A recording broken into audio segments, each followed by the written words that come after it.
நம்ம வந்து இப்ப பார்க்க போறது வந்து retrospective operation of statues. இது வந்து one of the important question 12 மார்க்ல 16 மார்க்ல ரிப்பீட்டடா கேட்கக்கூடிய ஒரு question. So first operations of statues பொறுத்தவரை ரெண்டு இருக்கு, prospective and retrospective. first அதுக்கான மீனிங் வந்து நம்ம என்னன்னு பார்த்துக்கலாம். so first prospective அப்படினா வந்து என்ன அப்படினா அங்க பாருங்க apply to present and future event. இப்ப இருக்கிற ஈவென்ட்டும் ஃபியூச்சர் ஈவென்ட்டுக்கும் அப்ளை ஆகும். in case ஏதாவது ஒரு ஸ்டாச்சு வந்து கொண்டு வராங்க, இன்னைக்கு கொண்டு வராங்கன்னா அந்த கமென்ஸ்மெண்ட் டேட்ல இருந்து அந்த ஃபியூச்சர் ஈவென்ட்ஸ் இன்னைக்கு அண்ட் அதுக்கப்புறம் இதுக்கப்புறம் வரக்கூடிய அந்த ஃபியூச்சர் ஈவென்ட்ஸ் எல்லாத்துக்குமே அப்ளை ஆகும் அப்படின்றதுதான் ப்ராஸ்பெக்டிவ். பட் ரெட்ரோஸ்பெக்டிவ் அப்படின்றது இங்க பாருங்க to look back at event that already taken place. அதாவது past events. இப்ப இன்னைக்கு டேட்ல ஒரு ஆக்டோ ஏதோ கொண்டு வராங்க, ஒரு ஸ்டாச்சு கொண்டு வராங்கன்னா ப்ரீவியஸ் ஈவெண்ட் இதுக்கு முன்னாடி நடந்த ஈவெண்ட்ஸ்க்கும் வந்து அது அப்ளை ஆகும்னு சொல்றதா இந்த ப்ராஸ்பெக்டிவ். சோ இப்போ நம்ம பார்க்க போறது இந்த ப்ராஸ்பெக்டிவ் ஆபரேஷன் ஆஃப் ஸ்டாச்சூஸ். மெயினா நம்ம பார்த்தோம் அப்படின்னா அதோடைய ஜெனரல் பிரின்சிபல்ஸ் வந்து என்னென்ன இருக்குன்னா, first one power to make a retrospective law. அதாவது பார்லிமெண்ட்டுக்கும் சரி ஸ்டேட் லெஜிஸ்லேஷனுக்கும் சரி அந்த மாதிரி பவர் வந்து அசைன் பண்ணியிருக்காங்க. எய்தர் அவங்க வந்து ப்ராஸ்பெக்டிவா அந்த லாவை வந்து கொண்டு போகலாம், இல்ல அதுக்கு ரெட்ரோஸ்பெக்டிவ் எஃபெக்ட் இருக்குன்ற மாதிரியும் வந்து சொல்லலாம். ஸோ மெயினா இது வந்து எதுக்கு யூஸ் பண்ணுவாங்க அப்படின்னா அந்த லெஜிஸ்லேச்சர் அந்த மாதிரி அவங்களால பண்ணக்கூடிய ஏதோ ஒரு டிஃபெக்டை வந்து கியூர் பண்றதுக்காக தான் வந்து இந்த மாதிரி வந்து ரெட்ரோஸ்பெக்டிவ் எஃபெக்டை வந்து ஜென்ரலா வந்து கொண்டு வருவாங்க. அண்ட் அடுத்து நான் இங்க ஹைலைட் பண்ணிருக்க பாயிண்ட்ஸ் பாருங்க. அதாவது இந்த மாதிரி ரெட்ரோஸ்பெக்டிவ் எஃபெக்ட் கொடுத்திருந்தாங்கன்னா இட் எய்தர் அதாவது பாஸ்ட் ஈவெண்ட்ஸ் ரிலேட்டடா எய்தர் அந்த அவங்க கொடுத்திருக்க அந்த ரைட்டை வந்து டேக் அவே எடுத்துக்கிறலாம், இல்லைன்னா அது இம்போஸ் பண்ணலாம், ஆர் புது ஆப்ளிகேஷன்ஸ் மாதிரியும் வந்து அது வந்து கிரியேட் பண்ணிக்கலாம் இந்த மாதிரி ரெட்ரோஸ்பெக்டிவ் எஃபெக்ட் கொடுத்தா அப்படின்னு வந்து சொல்றாங்க. ஸோ இதான் வந்து இதுக்கான ஃபர்ஸ்ட் கேஸ்லா Hiralal Rattanlal versus sales tax officer. இது வந்து உத்தரப்பிரதேஷ் சேல்ஸ் டேக்ஸ் ஆக்ட் வந்து இன்வால்வ் ஆயிருக்கு. அதில் ஒரு அமெண்ட்மெண்ட் வந்து கொண்டு வந்திருப்பாங்க, அது மூலயமா ஒரு டேக்ஸ் லைபிலிட்டியுமே வந்து கிரியேட் பண்ணியிருப்பாங்க. ஸோ அதுக்கு ஒரு ரெட்ரோஸ்பெக்டிவ் எஃபெக்ட் வந்து கொடுத்துருப்பாங்க. ஸோ இதில் நான் அந்த ஜென்ரல் பிரின்சிபல்ஸில் சொன்ன மாதிரி தான் என்ன சொல்லியிருப்பாங்க அப்படின்னா பவர் டு லெஜிஸ்லேட் அப்படின்னா பவர் டு மேக் லா அப்படின்றது power to legislate prospectively and retrospectively either அதுக்கு ப்ராஸ்பெக்டிவ் எஃபெக்ட் கொடுக்கலாம், இல்லைன்னா ரெட்ரோஸ்பெக்டிவ் எஃபெக்ட் கொடுக்கலாம். ஆல்ரெடி சொன்ன மாதிரி ஒரு வேலிடேட்டிங் ஆக்டா தான் வந்து இருக்கும். அவங்க பண்ணக்கூடிய ஏதோ ஒரு மிஸ்டேக்கையோ டிஃபெக்டையோ கியூர் பண்ற வகையில தான் வந்து அது இருக்குன்ற மாதிரி சொல்றாங்க.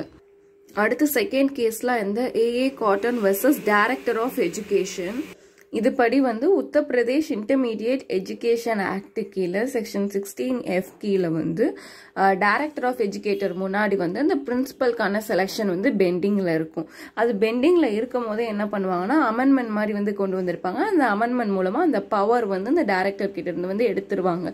ஸோ இப்போ சுப்ரீம் கோர்ட் என்ன ஹெல்ட் பண்ணும் அப்படின்னா இந்த மாதிரி ஆல்ரெடி வந்து ஒரு விஷயம் பெண்டிங்கா இருக்கிறப்போ அந்த பவர் வந்து ஈஸியா வந்து வித்ட்ரா பண்ண முடியாது அன்லஸ் அவங்க எக்ஸ்பிரஸாவோ இல்ல நெசசரி இம்ப்ளிகேஷன் அதாவது இம்ப்ளைடாவோ அவங்க சொன்னாதான் வந்து அந்த பவரை வந்து எடுத்துக்க முடியும். பிளைண்டா வந்து ஒரு ரெட்ரோஸ்பெக்டிவ் எஃபெக்ட் இருக்குன்னு நம்மளால எடுத்துக்க முடியாதுன்னு சொல்றாங்க.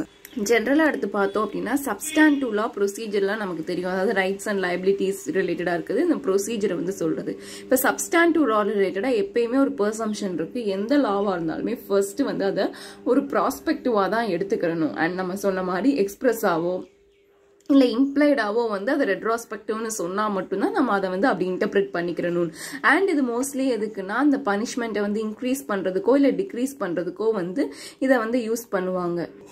அண்ட் ப்ரொசீஜர் லாவை பொறுத்தவரை ஜென்ரலாகவே வந்து இது அப்ளிகபிள் ஆகாது, அதுக்கு யூஸ்வலி ரெட்ரோ ஆக்டிவ் எஃபெக்ட் தான் இருக்கும் அப்படின்றாங்க. ஸோ இதை நம்ம வேரியஸ் கேஸ் லாஸில் இப்போ பார்க்கலாம். ஸோ ஆல்ரெடி வந்து 3 கேஸ் லாஸ் பார்த்துருக்கோம். இப்போ அடிஷ்னலாக நெக்ஸ்ட் ஒரு 4 கேஸ் லாஸ் வந்து பார்க்கலாம். So commissioner of income tax versus Hindustan electrographite limited. இதுபடி வந்து என்ன அப்படின்னா ஃபினான்ஸ் ஆக்ட் 1990 வந்து இதில் வந்து இன்வால்வ் ஆகிருக்கும். ஸோ இதுபடி வந்து அசஸி யார் டேக்ஸ் பே பண்ணுவாங்களோ அவங்க தான் அசஸி.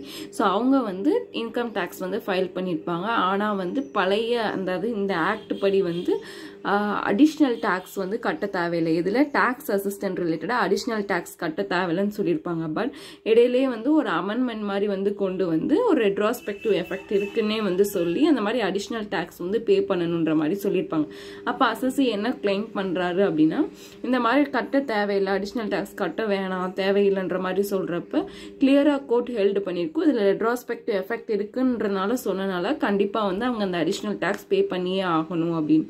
அடுத்த கேஸ்லாம் வந்து Hitendra Vishnu Thakur versus state of Maharashtra. இது வந்து நான் என்ன சொன்னேன்னா ப்ரொசீஜரல் லா பற்றி சொன்னேன்ல, அது ரிலேட்டடான கேஸ். ஸோ அதில் வந்து என்ன சொல்லியிருப்பாங்க அப்படின்னா, ஒரு ப்ரொசீஜரல் லா ஜென்ரலாகவே ஒரு ரெட்ராஸ்பெக்டிவ் எஃபெக்ட் வந்து கிடையாது, அந்த மாதிரி வந்து நம்ம பண்ணக்கூடாது அன்லஸ் அது ஏதாவது ஒரு நியூ ஆப்ளிகேஷன். ஸோ அந்த மாதிரி வந்து பாஸ்ட் டிரான்சாக்ஷனில் கிரியேட் பண்ணுற வரை நம்ம அப்படி இருக்கக்கூடாது. ஏன்னா இதை பொறுத்தவரை ப்ரொசீஜர்லா அப்படின்ற அந்த பனிஷ்மெண்ட், அந்த ப்ரொசீஜர்ஸ், ட்ரையல் அந்த மாதிரி வரப்போ அந்த மாதிரி அப்ளை ஆகாதுன்ற மாதிரி வந்து சொல்லியிருப்பாங்க. அடுத்தது ஸ்டேட் வெர்சஸ் ஜியான் சிங். அதாவது இதை பொறுத்தவரை நிறைய கேஸ் கிளாஸ் இருக்கும், பட் நம்ம ஈஸியாக ரிமெம்பர் பண்ணுற மாதிரி கேஸ் கிளாஸ் தான் நான் எடுத்திருக்கேன். ஸோ இதில் வந்து என்னென்னா, டெரர் இந்த ஆக்ட் எழுதிக்கோங்க, terrorist and disruptive activities amendment act அப்படின்னு ஒரு ஆக்ட் வந்து கொண்டு வந்திருப்பாங்க. அதாவது ஜென்ரலாக இங்கே வந்து ஒரு அக்யூஸ்டை வந்து கன்விக்ட் பண்ணியிருப்பாங்க, ஒரு அஃபென்ஸ் வந்து அவர் பண்ணியிருப்பாரு, அந்த அஃபென்ஸுக்கு வந்து டெத் சென்டென்ஸ் தான் வந்து பனிஷ்மெண்ட்டாக வந்து இருந்திருக்கும். ஓகே, இந்த கேஸில். ஸோ அதுக்கப்புறம் வந்து ஊடால அமெண்ட்மெண்ட் கொண்டு வந்ததுக்கப்புறம் என்ன இருக்குன்னா, எய்தர் டெத் சென்டென்ஸாகவும் இருக்கலாம், இல்லைனா இம்ப்ரிசன்மெண்ட்டாகவும் இருக்கலாம், ரெண்டு மாதிரி வந்து கொடுத்துருக்காங்க, ஆர் அந்த மாதிரி கொடுத்துருப்பாங்க. அண்ட் கொடுத்துட்டு அதுக்கு ரெட்ராஸ்பெக்டிவ் எஃபெக்ட் இருக்கும்னே வந்து சொல்லியிருப்பாங்க. ஸோ அதனால இங்கே வந்து அவருக்கு டெத் சென்டென்ஸ் கொடுக்கறதுக்கு பதிலாக லைஃப் இம்ப்ரிசன்மெண்ட் வந்து கொடுத்துருப்பாங்க. இதுதான் இந்த கேஸ். அடுத்தது இந்த கேசவ மாதவ மேனன் கேஸ் வந்து ரொம்ப இம்பார்ட்டன்ட் கேஸ். நம்ம கான்ஸ்டியூஷனல் இன்டர்பிரிட்டேஷன்ஸ்லையும் இம்பார்ட்டன்டான கேஸ், அந்த டாக்டர் ஆஃப் எக்லிப்ஸ்லையும் இம்பார்ட்டன்டான கேஸ். அதாவது இந்த கான்ஸ்டியூஷன் வரதுக்கு முன்னாடி வந்து அந்த பேம்ப்ளெட்ஸ் அந்த மாதிரி எல்லாம் வந்து டிஸ்ட்ரிபியூட் பண்ணியிருப்பாங்க. அண்ட் அதுக்கப்புறம் வந்து அது வந்து ஒரு ஆக்ட் கீழே வந்து அஃபென்ஸாக இருக்கும். ப்ரெஸ் ஆக்ட், எமர்ஜென்சி ஆக்ட் கீழே வந்து அது வந்து அஃபென்ஸாக வந்து இருந்திருக்கும். ஸோ நெக்ஸ்ட் வந்து கான்ஸ்டியூஷன் வந்ததுக்கப்புறம் இந்த ரீசனபிள் ரெஸ்ட்ரிக்ஷன்ஸ் அதெல்லாம் படிச்சிருப்பீங்க இல்லையா? ஸோ அதுக்கு கீழே வந்து அவங்க டிஃபென்ஸ் கேட்கும் போது கான்ஸ்டியூஷனில் எங்கேயுமே வந்து ரெட்ராஸ்பெக்டிவ் எஃபெக்ட் இருக்குன்னு சொல்லலை. அண்ட் என்னன்னா, இந்த கான்ஸ்டியூஷன் வரதுக்கு முன்னாடி தான் அவங்க அந்த பேம்ப்ளெட்ஸ் டிஸ்ட்ரிபியூட் பண்ணுறதா இருக்கட்டும் அந்த மாதிரி ஆக்ட்லாம் பண்ணியிருக்காங்க. அந்த கான்ஸ்டியூஷனுக்கு ரெட்ராஸ்பெக்டிவ் எஃபெக்ட் இல்லைன்னு இந்த கேஸ்லால சொல்லியிருப்பாங்க. ஸோ இதுதான் ரெட்ராஸ்பெக்டிவ் ஆப்ரேஷன் ஆஃப் ஸ்டாச்சூஸ். வேறு ஏதாவது டாபிக் வேணும் அப்படின்னா கமெண்ட் பண்ணுங்கள். மறக்காமல் வந்து பட்டிங் லாயரை சப்ஸ்கிரைப் பண்ணுங்க.